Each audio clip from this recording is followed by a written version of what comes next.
the best one. And today we got to talk about Cleveland Browns owner Jimmy Haslam, because he reportedly is upset that fans aren't 100% locked in on this team right now. And let's be real, a big part of that is because of Shedeur Sanders. He isn't playing. Now, local journalists are even out here claiming that ticket sales are down, that seats are looking empty right now. I don't know if that's 100% true. Jimmy Haslam just pulled the slickest NFL hustle we've seen in a minute, making fans more furious than when the stadium runs out of hot dogs on game day. And what's the big reason? Oh, nothing major. Just flat out refusing to play Shadour Sanders like it's some top secret scheme to tank the hype and cash in on heartbreak instead of selling tickets. This collusion to the max, bro. This is collusion to the max. You can't hide it no more. I am done with the Cleveland Browns. Completely. I am completely, utterly, and literally done with the Cleveland Browns. How has Shedeur not taken a scout team rep? Better yet, how has Shedeur not taken a rep? I ain't talking about individual drills. I'm talking about team reps going against the defense 11 on 11 like he did in a training camp. If Shedeur hasn't gotten any reps, plus no scout team reps, what is he doing? Standing there holding a clipboard? The Browns fan base is melting down faster than a slushie on a hot July sidewalk, and this chaos feels more like a reality show than football. This whole thing makes absolutely no sense, but that's exactly what makes it so scandalous. The Cleveland Browns are basically that one friend who swears every January they're gonna hit the gym, post motivational selfies, and then spends the year skipping leg day. They hype you up with promises of greatness, but all they deliver is sore knees, bad habits, and a giant wave of disappointment. And just when fans thought the curse might finally break, that maybe, just maybe, Cleveland could escape its brutal reputation as the NFL's ultimate quarterback graveyard, the ownership doubled down on stubbornness like it was a championship playbook. Enter the Shadour Sanders saga, the latest messy chapter in a franchise that keeps rewriting its own encyclopedia of quarterback disasters. Fans begged for excitement, but the Browns gave them confusion instead, and it's sparking more drama than Sunday night TV. Dozens of failed names, endless jersey swaps, and a highlight reel that looks more like a comedy skit than professional football. Cleveland's quarterback history is straight up tragic, almost like watching a blooper tape that never ends. But suddenly, first, and it's getting a little bit nasty. So they're like, look, man, viewerships are crashing. One guy broke it down to me on Reddit. He was like, look, bro, we're not saying the fans aren't loyal. The ticket sales are high, but during the coverage, if you look at the ratings, it's been going up and down, meaning that people were turning off their television. Even though it was a close game, 16-15 or whatever, people were not tuned in for one. Here comes Shedeur, a flashy young quarterback with star power dripping off him, carrying more energy and social media buzz than the Browns' entire offense has managed in 10 long years. Fans expected fireworks, cameras flashing, and the franchise finally rolling out the red carpet. Instead, Jimmy Haslam and Kevin Stefanski act like Shedeur's a Wi-Fi password they forgot to write down. Technically valuable, but way too easy to ignore. That's not just bad coaching. That's straight disrespect. And the fans? They've endured frozen nights in the stadium, draft day disasters, and heartbreak so creative it feels scripted. All they want is a little hope, a fresh chance, something new to believe in. Clevelanders aren't clueless. They know mediocrity when they see it, and they've basically held season tickets to disappointment for decades. Reason, and I told you guys that was going to happen. Now, I don't know if some of these things are just slander on the Browns, but one thing for sure, we do know people's attention spans weren't there. So when Shedeur's name starts buzzing through the city, people light up. Finally, there's a chance to break free from this endless cycle of, trust us, this time it's different, only for ownership to slam the brakes again. Spoiler alert, it's never different. Fans are now convinced ownership is actively stomping out the one spark of hope they've been clinging to. But why? Why would Kevin Stefanski, a man who calls plays like he's following a fragile instruction manual, refuse to give Shedeur a real chance to shine? Because Stefanski is chained to his precious system. He'd rather crash and burn with his blueprint than swallow his pride and win with something fresh. Shedeur is electric, unpredictable, wild, and exactly the kind of playmaker Cleveland has been begging for. But Stefanski sees him as a threat to his rulebook, not a savior. And then there's Jimmy Haslam, the so-called businessman who runs this franchise like he's picking gas station coffee flavors. Always safe, always bland, always leaving everyone walking away disappointed. Haslam isn't even thinking football at this point. He's thinking optics, headlines, sponsors, boardroom politics. It's not strategy, it's corporate theater. He'd rather bury Shadour on the bench than risk shaking up the illusion of stability he thinks he's built. We have good process, okay? And if you'd have told me, let's see, we picked him on Saturday, right? Friday night driving home, y'all are going to pick Shedeur, I would say that's not happening. But we had a conversation early that morning, and then we had a conversation later that day. I think we had the right people involved in the conversation. At the end of the day, that's Andrew Berry's call. Andrew made the call to pick Shedeur, just like who's going to start or what play we're going to call is Kevin's call, but that's Andrew's call. He made the call. Meanwhile, inside the locker room, tension is eating away at the walls. The vets want things calm. They don't want a rookie shaking up their carefully balanced mediocrity. But the younger players, they feel the buzz, they see the hype, and they're wondering why the team refuses to unleash Shedeur. What we're seeing now is a silent split, like a family dinner where everyone's smiling for the picture, but secretly glaring at each other across the turkey. Nobody says it out loud, but everybody feels it. The Browns are terrified of their own potential, and that's the true heartbreak. Fans daydream about what could have been, and every painful loss feels like proof that ownership blew it again. Jimmy Haslam has turned into the villain of his own saga, writing a story of failure he probably doesn't even realize.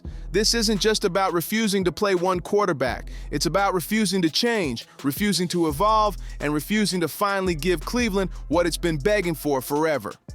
Right now, the Browns' so-called strategy doesn't look like management. It looks like straight-up self-sabotage. Somebody has to make the bold call, take the risk, and finally break free from this endless loop of mediocrity. But instead, leadership seems perfectly comfortable recycling the same tired script that's been haunting this franchise for decades.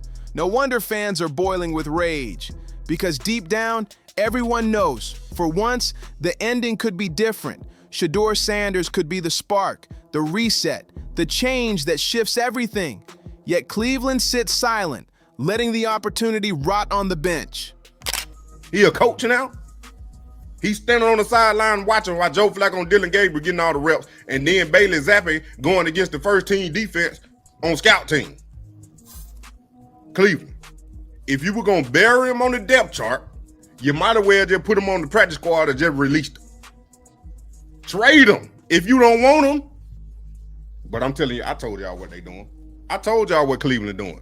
Cleveland is trying to bury Shedeur on the depth chart so he won't play. Think about it. This man signed a 4-year contract. What can Cleveland do? They can control his career, playing career, on the field, not off the field, on the field for the next 4 years. The city isn't cheering, it's seething, and that rage has one clear target: Jimmy Haslam, the gatekeeper holding back the future. Kevin Stefanski isn't escaping either. His offense has all the excitement of dial-up internet, and now he's blocking the one guy who might actually make Sundays worth watching. It's almost like Kevin Stefanski is allergic to risk. Give him the choice between rolling the dice or folding before the game even starts, and he'll fold proudly, like he's showing off his caution. He's that guy who walks into a 5-star steakhouse and orders chicken tenders with no shame. And when it comes to Shedeur, he's not just folding, he's welding the whole table shut so nobody else even gets to play. Every week that passes without Shedeur getting real reps, his legend grows. He hasn't thrown a single pass in an NFL game, but in the minds of Browns fans, he's already the savior, the chosen one. So you mean to tell me the Cleveland Browns listed Shedeur Sanders as inactive today? Inactive? Yo, look, man. At this point, hey, I'm a fan of Shedeur, I'm a fan of Dion, but we just need to stop caring. Because the more people actually trying to tune in to watch Shedeur, the more they ain't gonna play him, and the more they using him for clout and clickbait. They don't want the guy. The owner don't want him. The coach don't want him. The general manager don't want him. They don't want him on the team. Obviously, the NFL do not want Shiloh or Shedeur in the league, but Shedeur is good for money and ratings, or he wouldn't even be there. The golden ticket. The quarterback who could finally turn Cleveland's never-ending horror flick into at least a watchable rom-com. But instead, Haslam and Stefanski are busy writing what might go down as the NFL's greatest what-if story in real time. And no city eats up conspiracy theories quite like Cleveland. Fans aren't just frustrated, they're building their own lore about why this rookie is being locked away like hidden treasure. But behind closed doors, the locker room politics are just as messy. Veterans quietly nod with Stefanski because they'd rather live with predictable disaster than risk total chaos. For them, it's safer to sink in a broken system than gamble their spot on a quarterback who might actually work. The younger guys, though, they're restless, they're buzzing. They want the adrenaline of a new leader charging forward, instead of a locker room united under possibility. What Cleveland has now is quiet resentment bubbling just beneath the surface, ready to spill over any second. Nothing screams team chemistry like half the locker room rolling their eyes at the other half. And the irony here is almost poetic. The Browns have spent decades begging for a quarterback who could bring life back to this franchise, only to treat Shedeur like a VHS tape in a Netflix world. Right now, Jimmy Haslam is casting his vote for the quiet fail, and Stefanski is co-signing the disaster with a smile. I also can't blame anybody who says, I don't necessarily trust this coaching staff to develop a quarterback or to evaluate the quarterback position. They've made some really oddball decisions at this position over the last several years, and I don't blame anybody for questioning, do these guys actually know what they're doing? I don't think that's unfair at all. The thing I would say is that they're desperate. They're very desperate. Like the entire organization is desperate. And if you really think they're going back to the coaches' offices and all getting around the table after sessions and being like, guys, Shedeur is unbelievable, but Meanwhile, fans are being forced to sit through the same old rerun of the same terrible show they've watched for years. Let's get real. The Browns aren't cursed by fate. They're cursed by their own stubbornness. They keep tripping over their own feet like they want to stay stuck in the mud. And here's the real kicker. The longer Shedeur stays on the sidelines, the bigger this backlash is going to explode. Fans aren't patient anymore. They've been promised too much, lied to too often, and burned way too many times. This isn't just frustration anymore. It's a full-on mutiny brewing in slow motion. And when a fan base turns on ownership, there's no repairing that relationship. While Jimmy Haslam lounges in the owner's box pretending he's in control, the truth is sliding right through his fingers. The Browns are about to lose the one thing they cannot afford to lose, the loyalty of their fans. And all because they decided that letting Shedeur Sanders play was somehow scarier than sticking with their same old failures. At this point, you have to wonder, is this incompetence, or are the Browns running some twisted experiment to see how much pain a city can take before the fans finally snap and storm the field? Maybe Jimmy Haslam really wakes up every morning asking himself, how do I crush hope today? Then he looks down at Shadour Sanders, sitting stiff on the bench like a statue carved from wasted potential, and nods like it's mission accomplished. The wildest part, the solution is so painfully obvious it's almost insulting. Let's give him a chance. Let's give him a chance with the play calling. You know you have an offensive line that isn't playing that well. So what do? Why not just play the short game so he can get the ball out of his hands very fast to run a competent goddamn offense? Outside of that, Shedeur has to be better in understanding that the offensive line that you're working with right now is not adequate. Why not allow the players that are competing for a job, in this instance, Shedeur Sanders, to finish off the 2-minute drill? Who makes that call? He makes that call. Why? Because I want the last thing people to see is the mistakes and the sacks that happen. Fans aren't even demanding a Super Bowl parade tomorrow. They're not even demanding double-digit wins. What they are demanding is honesty and effort. But every time Kevin Stefanski ducks questions at a press conference, it feels like a slap across the face of Cleveland. And every bland, empty excuse out of Haslam's mouth is just gasoline tossed onto a bonfire. The Browns aren't just mishandling a quarterback, they're mishandling the soul of the franchise, and that kind of damage doesn't heal overnight. What makes this circus worse is the blind refusal to see the bigger picture. Shadour isn't just another rookie, he's a movement. He's cultural buzz, crossover appeal, the kind of spotlight that could drag Cleveland into relevance far beyond the AFC North. But Haslam is too busy micromanaging, and Stefanski is too obsessed with protecting his system. Together, they're fumbling the marketing opportunity of the decade. So now the story of Shadour Sanders is bigger than football. It's the story of a franchise tearing itself apart. Ownership versus fans, tradition versus change, fear versus hope. Miles Garrett, you shouldn't have signed a new contract. You should have got out. Y'all won't win 5 games this year unless you put Shedeur Sanders in, and nobody's coming to the games. It was half full. That means it was half empty. No Shedeur, we ain't watching. Jim Haslam, I love it. You're furious. You're mad. You're pissed off. You're ticked off. There's nothing you can do because the people have spoken. Unless you put Shedeur Sanders in that game so he can win something for you, you won't get anybody coming to your games. Why? Because we don't like you, and we want to see Shadour Sanders only. And while Haslam and Stefanski think they're shielding the team, all they're really doing is strangling it to death. Because here's the truth. No one in that front office wants to admit the Browns don't keep losing because of talent. They keep losing because of their mindset. Cleveland is boiling over, and the tension feels like it's about to snap.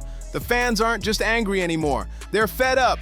And when a city this loyal turns hostile, it's dangerous. You can feel it in the stadium, in the bars, even on social media. This isn't just football frustration, it's a movement. Every snap Shadour Sanders doesn't take becomes another reason for fans to scream louder. They're tired of watching the same tired script repeat itself, tired of empty promises, tired of leadership that acts like hope is a threat instead of a lifeline. People aren't just asking for change anymore, they're demanding it, and that demand is starting to look like a rebellion. The city has become divided into 2 camps, those still clinging to Haslam and Stefanski's safe system, and those who see Shadour as the only way forward. The divide is tearing the fan base apart, fueling arguments at tailgates, sports radio meltdowns, and even chants in the stadium calling out ownership directly. Cleveland isn't just restless, it's on the edge of mutiny. And if Haslam and Stefanski keep ignoring the roar of the crowd, they may end up facing something scarier than a losing season, an all-out fan revolt. The warning signs are flashing bright red. I really don't care about this game because they didn't have Shadour out there. So realistically, I'm not watching the Browns until they put Shadour in the game. I just looked at the stats, honestly, but when it comes to the Browns, if Shadour is not playing, I'm not watching the Browns. And I'm going to start the petition, for real. I was just about to say that. Are we protesting? Yeah, I'm protesting. I'm not mad at it. This isn't just grumbling in the bleachers anymore. Cleveland fans are gearing up for a full-blown revolt. Whispers of boycotts are spreading, season ticket holders are threatening to walk away, and the chants in the stadium are growing louder every week. What started as frustration is mutating into open rebellion. Picture this. Thousands of fans showing up not in team colors, but in protest gear, holding up signs that say, "Play Shadour or we're done." Imagine the cameras catching a walkout mid-game, rows of empty seats in a stadium that once shook with loyalty. That kind of statement doesn't just rattle a coach, it shakes an entire league. The city is running out of patience, and Haslam and Stefanski are running out of excuses. Fans know they've been lied to before, but this feels different. This feels personal. Shadour Sanders isn't just a quarterback to them. He's become a symbol, a living reminder of everything the Browns could be if leadership stopped playing scared. And the longer this standoff drags on, the uglier it's going to get. The Browns aren't just risking another lost season. They're risking the one thing more powerful than any playbook, the trust and loyalty of their city. Once that's gone, no coach, no owner, no empty promises can bring it back. Cleveland is starting to feel less like a football city and more like a battlefield. On one side, you've got Jimmy Haslam, and Kevin Stefanski digging in their heels, clinging to a broken system like it's their last lifeline. On the other side, you've got the fans, furious, united, and louder than ever, ready to turn every Sunday into a protest march. And here's where it gets wild. The tension isn't just in the stands anymore, it's creeping into the locker room. Yo, look, I'm sick and tired of seeing how the Cleveland Browns and the NFL is treating Shedeur Sanders. This right here got me hotter than fish grease. This got me hotter than Texas on an August noon when it's 111 degrees. This right here is bull dookie. I'm trying not to curse. I'm trying to stay kid friendly. But this is crazy. Bro not even running practice squad. They say he not even practicing. He just there. Not even practice. We talking about practice. Younger players are whispering about Shedeur, asking why the franchise refuses to unleash him. Veterans are getting side-eyed for backing the coach, and suddenly the team feels divided like a family feud spilling into public view. This isn't just football, it's a civil war brewing inside the Browns organization. Ownership versus fans, coaches versus players, old guard versus new blood. Every week, Shedeur sits on that bench, the lines get drawn deeper, and the anger gets hotter. What happens when the fans who pay the bills, the players who sweat on the field, and even the city itself are all pushing one way, while ownership keeps blocking the door? That's not just bad management. That's a recipe for chaos that could swallow the whole franchise alive. They lose because they'd rather play it safe than chase glory. They lose because every time they stand at a crossroads, they pick the road that circles right back to heartbreak. And now, fans aren't just hoping Shedeur Sanders plays well, they're expecting miracles. They want him to walk on water, part Lake Erie, and deliver a Lombardi trophy with redemption on the side. And here's the twist. If he doesn't pull it off, the blame won't land on him. No, it'll crash down on Jimmy Haslam and Kevin Stefanski for dragging this circus out for so long. Because in Cleveland, disaster doesn't just happen, it's engineered. And somehow, if there's a third, worse option, the Browns will find it. They always do, turning opportunity into disaster and talent into trivia. So what do you think? Should Shedeur already be on the field?